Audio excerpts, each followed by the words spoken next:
So in this Visme tutorial video, I'm going to be showing you guys how to bring text forwards on Visme. So once you're on Visme, you have to add some text to your design. So we're going to go ahead and press on text right here in the top left. And how about we just type in the word forward because we're going to be bringing text forward. I'll make it a little bit larger so that's easier for you guys to see. So for this demonstration to work, what I'm actually going to do here is actually, how about I go ahead and add some photos or some graphics actually to this design. So we're going to go ahead and add a shape here. And how about we just add this red shape? So I'll make this red shape go in front of the icon right here. So if you want to make the text go forward, first off, what you can actually do is I want you to grab the text right here because as of right now, if you were to drag it up, it's not going to be forward. So in order to bring it forward, I want you to go ahead and press on the text right here. Go to this top bar to where it says actions. I want you to go ahead and press on actions.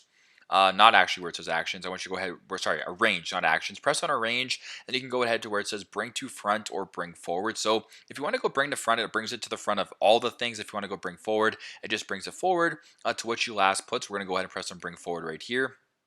And by doing that, you can now drag the text right here, and it is brought forward on the other graphics or the designs that you have within this presentation. So pretty straightforward. That's how you guys can bring text forward here on Visme. Thanks again for watching, and I hope this video helps.